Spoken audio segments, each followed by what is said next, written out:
નમસ્કાર, આપ જોઈ રહ્યા છો નેશન પ્લસ ન્યૂઝ. હું છું આપની સાથે હિરલ પંડ્યા. વડોદરા શહેરમાં તસ્કરો જાણે પોલીસ તંત્રને ખુલ્લો પડકાર ફેંકી રહ્યા હોય તેમ એક જ રાતમાં એક જ ટાવરના 2 મકાનોને નિશાન બનાવ્યાની ચોંકાવનારી ઘટના સામે આવી છે. શહેરના વડસર ન્યૂ માંજલપુર વિસ્તારમાં આવેલા શુભ એન્કલેવના ડી ટાવરમાં તસ્કરો ત્રાટક્યા હતા. વડસર ન્યૂ માંજલપુર ખાતે આવેલા શુભ એન્કલેવના ડી ટાવરમાં મોડી રાત્રે અજાણ્યા તસ્કરોએ ધામા નાખ્યા હતા.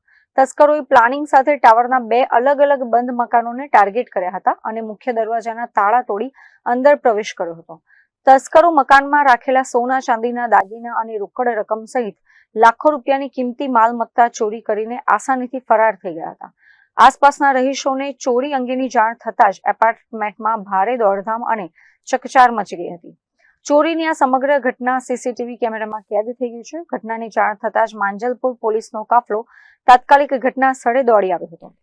પોલીસે સોસાયટી અને આસપાસના સીસીટીવી ફૂટેજ કબજે કર્યા છે, જેમાં તસ્કરોની હિલચાલ કેદ થયેલી જોવા મળી રહી છે. પોલીસે એફએસએલ અને ડોગ સ્ક્વોડની મદદથી તસ્કરોનું સગડ મેળવવા અને તેમને ઝડપી પાડવા માટે કાયદેસરના તપાસના ચક્રો ગતિમાન કર્યા છે. કેમેરામેન નવનીત પરમાર સાથે Chirag Patel, nation plus news, Vadodara. સમાચારોના સતત અપડેટ મેળવવા માટે અમારી નેશન પ્લસ ન્યૂઝની યુટ્યુબ ચેનલને સબસ્ક્રાઇબ કરો, બેલ આઇકન દબાવો અને જોડાયેલા રહો ફેસબુક, ઇન્સ્ટાગ્રામ અને ટ્વિટર પર.